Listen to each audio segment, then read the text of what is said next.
በጣም ነው የምወደው እና በቃ በጣም ውስጤን ይጨንቀኛል። በቃ ስልክ በጣም ነው የከበደኝ። በቃ ከሱ መለያየት በጣም ነው የከበደኝ። በቃ ቀኑ ነው የጨለመብኝ ማለት ለምን ወደዋለሁ፣ የልጄ አባትም ነው። ግን ያው የበደልኩትንም ነገር ተናገር በቃ ብዬም አልኩት። የማፈልገኝም ከሆነ በቃ ንገረኝ፣ የራሴን ህይወት እኖራለሁ አልኩት። እሱ ምንም ያው መልስም አልሰጠኝ። በቃ አሁን አናወራምም። ሪካርድም ስልክለት አይመልስም፣ ቴክስትም ስጽፍለትም አይመልስም። በቃ ሲል ያው ቤተሰብ ደግሞ በቃ አይዞሽ ምንም አይደለ፣ ራስችን አረጋጊ፣ ያለውን ነገር ጠይቀን በቃ እንነግርሻለን ምናምን ስሪ፣ ያው ገንዘብሽን ያዢ፣ እሱ የሚስራ ምንም ችግር የለም ምናምን አሉ። ግን አሁን ያለሁበት ህይወት በጣም ከበደኝ። በቃ በጣም በጣም ከበደኝ። ያው እንግዲህ እስኪ አሌክስዬ ደግሞ አንተ ምን ትለኛለህ? ያው እኔ ዝም ብዬ ግማሹን ነው የነገርኩህ ፕሮሰሱ። ሁለት ልጆች አሉኝ እኔ ማለት ነው። ወለደ ልጅ ከሌላ ቦታ ሂዶ ወለደ። እኔ 4 ዓመት እዚህ ተቀምጬ ወለደ። ቤተሰብም አልነገረኝ። ወለደ ማለት ሂዶ ከሌላ ወለደ። እኔ እዚህ በተሱ ጋር ነው የመጣሁት ወደዚህ ማለት ነው። ወደ ዱባይ ስመጣ እሱ ነው የላከኝ። ወለደ እስቲ እኮ የሆነ ከሌላ ቦታ ሂዶ ወለደ ማለት ነው። ሌላ ሴት ጋር ወሰለተ ነው። አዎ በይው አንድ ሰው ወለደ ሲሆን የሆነ ፈቅደችለት ምናምን ወለደ እስቲ አይነት ነገር ብለሽ አቀለልሽ ጉዳዩ። እሺ ከዛ እኔ ያው ቤተሰብም አልነገረኝም ለራሴ በዛም ስለው በቃ ይሸሸኝ ጀመር ማለት ነው። ምን ሆነህ ነው ምናምን ስለው በቃ ይሸሸኛል ሁሌም ማለት ነው። በቃ ግራ ገባኝ። ቤተሰብን ስጠይቅ እየፈሩት አይነግሩኝም ማለት ነው፣ ይደብቁኛል ማለት ነው። እናት አባት የለኝም፣ እህቶቼ ወንድም እህት አለኝ፣ ይደብቁኛል። ብዙ ጊዜ ስንጠይቃቸው ምንም ነገር ምንም የለ ደህና ናቸው ይሉኛል እንጂ ምንም የሚነግሩኝ ነገር የላቸውም ማለት ነው። ከዛ እኔ ለራሴ በቃ ግራ ሲገባኝ ጊዜ በቃ እሱን ራሱ ማለት ነው እስኪ ኢሞ ላይ ፕሮፋይሌን አድርግ የኔን ፎቶ አድርግ ብዬ ስለው እምቢ አለኝ ማለት ነው። ከዛ በቃ የጎረቤት ስልክ ነበረኝና ሳጠያይቅ ያው ስማችንን እንዳጠሪ እንደዚህ ነው ብለው ነገሩኝ ማለት ነው። ቀጥታ ደወልኩለት። ስደውልለት አላደረክም ማለት አላደረክም አልኩት። ስልክ ዘጋሁበት። የዛሬ ዓመት ላይ ነው ገባው። ስገባ በቃ እንዳሉትም ሌላ ቦታ ገብቷል። በቃ ገንዘቤንም ጥፍጥፍጥ አድርጎብኛል።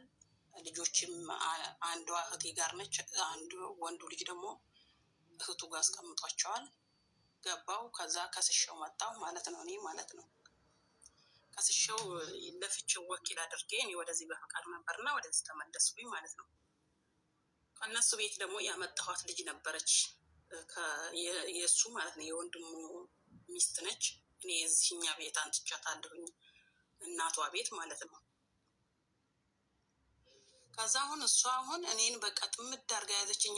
ተሱ ጋር ለምንድን ነው የምትለያዩ ብላ በቃ ብር ካላበደርሽኝ አለችኝ። አላበድርም ስላት በጣም እንዳያዘችኝ በቃ ከራሴ ዙሪያ ያሉት እንዳለ ጥልት አደረጉኝ። ለምንድን ነው የምትጠሩኝ ብዬ እኔ ጭንቅላቴን ሳዛበት ከሱ ጋር ካልታረቅሽ ምናምን እያሉኝ በቃ ጭንቅላቴን እያናወጡኝ እኔ በቃ ለምንድን ነው ከሱ የምታረቀው? ለምንድን ነው ምን ኩኜ ነው ሰርቼ እየበላሁኝ ለ3 ለ4 እንዴት ነው ማድረው? ሴት ልጅ እኮ ነኝ፣ ለምን ክብር የለኝም እንደ ብዬ ስላቸው በቃ በዙሪያ ያሉት የራሴ ዘመዶች ራሱ በቃ ጥምድ አድርገው መንገድ ላይ ራሱ ሲሄዳ ምና አሳግታት ምናምን ብለው ደውለው ነግረውት መንገድ ላይ እኔ በቃ እነግራለሁ ቤተሰብ እንዳለለው ሰው ነው የሆንኩትና አሁን ደግሞ እችኛዋ እዚህ ያለችዋ ደግሞ በቃ አላስቀምጠኝ አላስቆም አለችኝ ማለት ነው።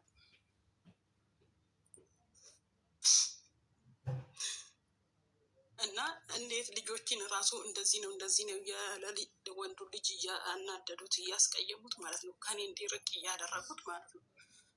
ብዙ ፍላጎት ራሱ የለውም ለእኔ ለመደወል። እኔ ይከፋብኛል፣ ድንገት ይበሳጫል ብዬ ከዚህ ከመጣው ራሱ ተከራይቼ ትንሽ ሱቅ ከፈትኩለት ራሱን ያጋጋል ብዬ። አሁን ከላይ ላይ እየመከሩት እያራቁ ብዙም አይደውልልኝም ማለት ነው።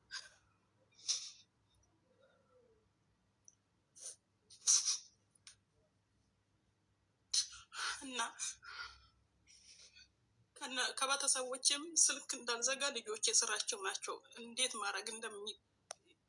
እንደማረግ ግራ ገብቶኝ ይሄን እንድትመክረኝ ብቻ ደግሞ ቤት ተከራይቼ ነው ያስቀመጥኳቸው ልጆችም ማለት ነው። ልጆች ማጋ ናቸው? ከማጋ ናቸው? ቤት ተከራይቼ እህቴን ስራቸው አስቀምጬ ነው የመጣሁት ማለት ነው። እህቴ ጋር እኔ ነኝ የምከፍለው ኪራዩን፣ እኔ ነኝ ሁሉንም ነገር የምችለው ማለት ነው። እዚህ ያሉት ደግሞ በቃ አላስቀምጥ አላስቆም አሉኝ። በዛ ይሉኛል። በዚህ ስልክ ስዘጋባቸው በዋትሳፕ ይመጣሉ። ዋትሳፕ ደግሞ ኮንትራት ነው። ምን አርጊ ነው? መጀመሪያ ከዚች አሁን የገዛ ዘመዶቼ ለዚች እኔ ጋር ላለችው ልጅ ብር አበድር ይበያት ይሏታል። እኔ አላበድርም ብዬ ስላት ከዛ ካላበድርሽ ብላ በቃ ብዙ ነገር ትሳደባለች። በኢሞ ሳጠፋት ደግሞ በዋትሳፕ መጣች። በዋትሳፕ ደግሞ ትናንትና እሷን አጠፋኋት። ዛሬ ደግሞ በቴሌግራም መታ ትሳደባለች። በቃ ዋትሳፕን ደግሞ እንዳላጠፋ የሰዎቹ ነው። እንዴት ብዬ እኔ ለራሴ የለኝም፣ ኮንትራት ነው ያለው። በቃ ግራ ገብቶኛ ሆነ ራሴን በቃ እንዴት ልሆን እያልኩ ራሴን በቃ እንዴት እንደማረጋገር ራሱ አጣሁ።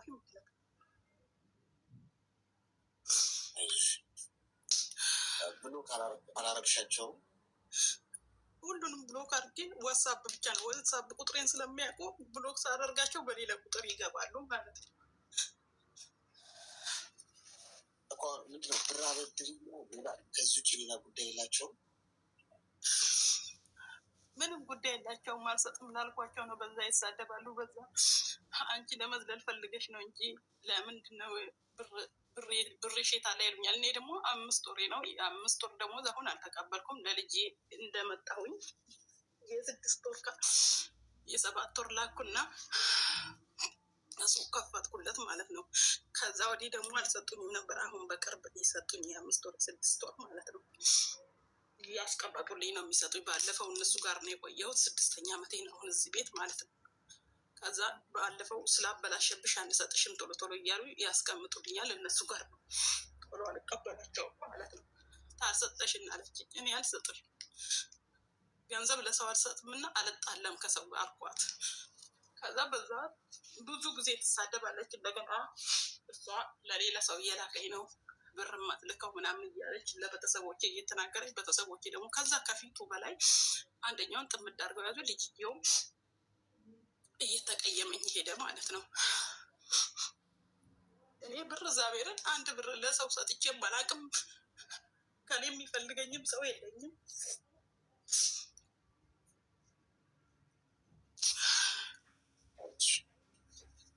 እሱስ ልጆቹ ያህል አያይም። ከስሻውም ቀለብ ስጣቸው ብዬ ወኪል አድርጌ ነበር የመጣሁት።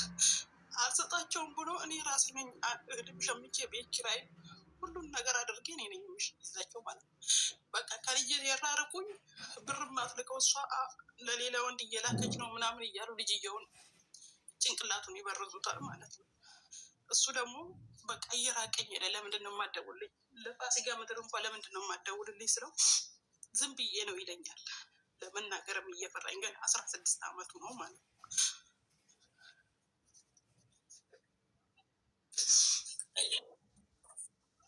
ታርኪን አዳምጪኝ ነው።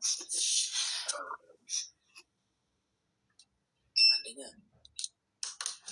ለሰዎች ድክመትሽን አታሳያቸው። ለፊት መጋፈጥ ልመጂ።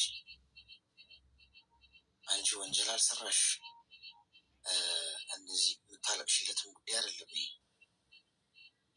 አንድ ሰው የማትፈልጊ ሰው ስልክሽ ላይ ገብቶ ሌላ ላጥ ከሞከረ ብሎክ የሚባለው መጫ ነው። ሌላ ቁጥር ያመጣል። አሁንም ብሎክ የሚባለው መጫ ነው። ምንም መቼም 99 ቁጥር አይኖረውም። አንድ ሰው ገብቶሻል። ሲደክማቸው ይሄዳል። ባይሄዱ አንቺ ፊት ለፊት በልጆች ፊት በኮንፊደንስ መንቀሳቀስ ነው ያለብሽ። ምንም ማልቀስ የሚባል ነገር የለም። ስታለቅሽ እንደ ደካማ ነው የሚቆጥሩሽ እንባሽን።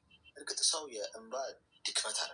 ሰዎች ምናልባት የውስጣቸውን ስሜት የሚገልጹበት ቋንቋ ነው። ለአንዳንድ ሰው እንባው ቶሎ የሚቀድመው ሰው ደካማ ስለሆነ አይደለም፣ ነገሮችን ለመግለጽ የሚጠቀምበት ቋንቋ ነው። ሰው አንዳንዱ በማልቀስ ስሜቱን ይገልጻል፣ አንዳንዱ ዝም በማለት ስሜቱን ይገልጻል። ሰው የተለያየ አይነት ውስጡን የሚገልጽበት ስሜት ይኖራል። ስለዚህ እንባሽን ግን እንዳታሳያቸው ለነሱ። የልጅሽን ነገር ታየው እንዲመኩታል ምናምን ልጁ ያድጋል። እናት እውነት ሁልጊዜ አፍቶ ይወጣል። ልጆችሽ አንቺ እውነት ሲረዱ ከአንቺ ጎን ነው የሚቆሙት። አንቺ ብቻ በትክክለኛው መስመር ላይ ሆነሽ አንቺ ላይ ማግጦ ሌላ ቦታ ሄዶ ወስልቶ ወልዶ አግብቶ የፈለገ ወዲ አንቺ ከዛሬ ጀምረሽ መስመርሽን ላይ ልጆችሽ ጋር ያለሽ ጀግና እናት ነሽ። ገብቶሻል? ጎበዝ ነሽ። ሰው ሀገር እየሰራሽ ልጆችሽን እያስተዳደርሽ እያኖርሽ ነው። አባት ሆኖ እሱ እዛ ሆኖ ይህን ማድረግ አልቻለም። ስለዚህ በራስሽ ልትኮር ይገባል እንጂ ልታለቅሽ አይደለም የሚገባው። ይህ የሚሰድቡሽን ተቹሽ መጥተው እንዲህ ገንዘብ ካለ የፈለግሽበት ብትልኪውስ? ገብቶሻል? ለሌላ ሰው እየላክሽ ነው። የፈለግሽበት ብትልኪውስ? በቃ አብቅቷል እኮ እንጂ እሱ በዚህ መጠን ለእነሱ ትክክለኛ ሰው ለመሆን እየሞከርሽ ስለሆነ ነው ሊስቃይሻለሽ። እንዲረዱሽ የፈለግሽውን ብታረጊስ? የፈለጉትን ቢያስቡስ ምን ሊያመጡ? ልጆችሽ ትምህርት ቤት ምግባቸው፣ አስቤዛቸው የሚያስፈልጋቸውን አሞይ ላኪ ለዛ። ከዛ ውጭ ይማሩ ልጆችሽ። ጊዜትን እቅድ አውጪ። ከዛሬ ጀምረሽ ወገብሽን ሰሪና ማንም ለአንቺ የለም። ይህንን ወቂ። ማንም ለአንቺ ህይወት ዋስትና የሚቆም የለም። ለአንቺ የሚሞግት የለም። ሁሉም ድንጋይ ነው የወረውሩብሻል። ጀግና ሆነሽ ጠንካራ ሴት ሆነሽ ገንዘብ ይዘሽ ገብቶሻል። ገንዘብ ይዘሽ የተሻለ ሰው ሆነሽ እነሱ ፊት በክብር ለመቆም ወጥረሽ ስሪ እንጂ ማለቃቀስ ምንም የሚፈይደው ነገር የለም። ስላለቃቀሽ የሚመጣ ታሪክ የለም። የሚረዳሽ ሰው የለም። በአጠቃላይ በጣም አመሰግናለሁ። እኔ የሚያስለቅሰኝ እኮ ታውቃለህ፣ እኔ ብር የማልከው እኔ 2 አካውንት አለኝ ለራሴ አውጥቼ የመጣሁት ከሱ ተፋትቼ እንደመጣሁኝ አውጥቼ የመጣሁት አካውንት አለኝ እና እኔ ደግሞ ታውቃለህ የምወድቅበት የለኝም፣ እናት የለኝም። ስለዛ አጠራቅሜ ቦታ በሰው እንኳ በወንድሞች የትልቅ ወንድም ያለ ያው ትንሽ በስሏልና ነው እንጂ ማለት በሱ አስገዝቼ እላው ላይ አስጀምሬ እንኳ መግቢያ እንኳ ይሆነኛል። ዛሬ ኪራይ ቤት አልገባም ብዬ በቃ መላክ አልፈለኩም። አካውንቴ ላይ ከላኩ ደግሞ እንትን እላለሁኝ ማን ያውጥቶ ይሰራልኛል ብዬ በቃ ማረፊያ ነው የፈለኩ ከዚህ ስገባ ማለት ነው። እና ለዛ እንግዲው የልጅየው አካውንትም አለ። በሱም ከቀጠጥኩልን ልጅ ነው ሊያጠፋብኝ ይችላል። ዛሬም ልሰበር ይችላለሁ በሱ በዛኛው የተሰበርኩት አነሰኝና ብዬ በቃ ራሴ በእጄ ብሬን ይዤ የምቀመጠው ማለት ነው። እና በቃ በዛ ትንሽ የሚሰማኝ በዚህ ምክንያት ነው ታውቃለህ። ምንም አይሰማሽ ሆነሽ ከዛሬ ጀምሮ ስለተሰማኝ ይህ ምድር ለልፍስፍሶች አይሆን ማወቅ ያለብሽ ጉዳይ። ተፎካካሪ ሰው ሆነሽ መገኘት አለብሽ። ማንንም ለአንቺ ግድ አይሰጠው። ይህን ዋጭ። ጠንካራ ሆነሽ ተፎካካሪ ሆነሽ ብርቱ ሆነሽ ካልተገኘሽ ሁሉም ሊጨፈልግሽ ነው። እግዚአብሔር ይመስገን ጠንካራ ነኝ እኔ። የእሱን ሳንቲም እንኳን የሰራሁት ነው ከስሽል 80 ብቻ ነው የጠየቁበት። ሽማግሌ ነው ያለኝ የተካፈልኩት ለሱ ትችለት ሁሉንም ለልጆች ያደረግኩትን ራሱ ሲቀማኝ አልተከራከርኩትም። ለምን በቃ ራሴን ስለምተማመን ራሴን ሰርቼ እለወጣለሁኝ። ከሱ ተጠላቀቅኩ እንደውም